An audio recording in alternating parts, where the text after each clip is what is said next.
The mule is notoriously a profane and godless creature, a blind alley of nature, so to speak, a mistake of which she is ashamed and which she does not permit to reproduce itself. The 30 mules under Hal's charge had been brought up in an environment calculated to foster the worst tendencies of their natures.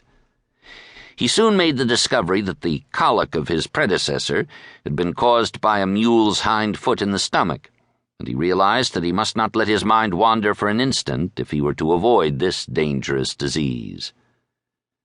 These mules lived their lives in the darkness of the earth's interior. Only when they fell sick were they taken up to see the sunlight and to roll about in green pastures. There was one of them called Dago Charlie, who had learned to chew tobacco and to rummage in the pockets of the miners and their buddies.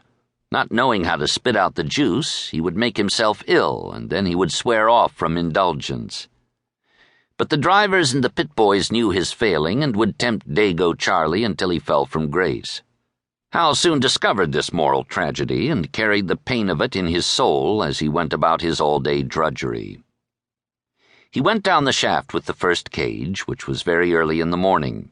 He fed and watered his charges and helped to harness them.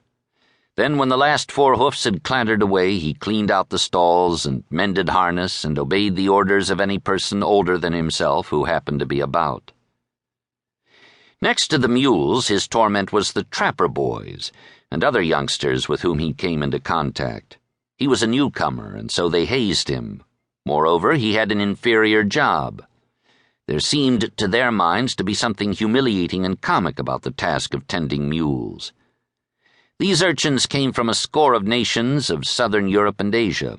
They were flat-faced Tartars and swarthy Greeks and shrewd-eyed little Japanese. They spoke a compromise language consisting mainly of English curse words and obscenities. The filthiness which their minds had spawned was incredible to one born and raised in the sunlight.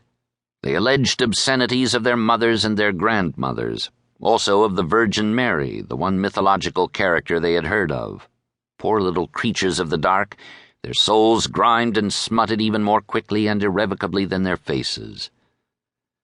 Hal had been advised by his boss to inquire for board at Remenitsky's. He came up in the last car at twilight and was directed to a dimly lighted building of corrugated iron, where upon inquiry he was met by a stout Russian, who told him he could be taken care of for $27 a month, this including a cot in a room with 8 other single men. After deducting $1.50 a month for his saloon keepers, 50 cents for the company clergyman, and $1 for the company doctor, 50 cents a month for washhouse privileges, and 50 cents for a sick and accident benefit fund, he had $14 a month with which to clothe himself, to found a family, to provide himself with beer and tobacco, and to patronize the libraries and colleges endowed by the philanthropic owners of coal mines. Supper was nearly over at Remenitsky's when he arrived. The floor looked like the scene of a cannibal picnic, and what food was left was cold. It was always to be this way with him, he found, and he had to make the best of it. The dining room of this boarding house, owned and managed by the GFC, brought to his mind the state prison which he had once visited, with its rows of men sitting in silence, eating starch and grease out of tin plates. The plates here were of crockery 1/2 an inch thick, but the starch and grease never failed. The formula of Remenitsky's cook seemed to be, when in doubt, add grease and boil it in. Even ravenous as Hal was after his long tramp and his labor below ground, he could hardly swallow this food. On Sundays, the only time he ate by daylight, the flies swarmed over everything, and he remembered having heard a physician say that an enlightened man should be more afraid of a fly than of a Bengal tiger. The boarding house provided him with a cot and a supply of vermin, but with no blanket, which was a necessity in the mountain regions, so after supper he had to seek out his boss and arrange to get credit at the company store. They were willing to give a certain amount of credit, he found, as this would enable the camp marshal to keep him from straying.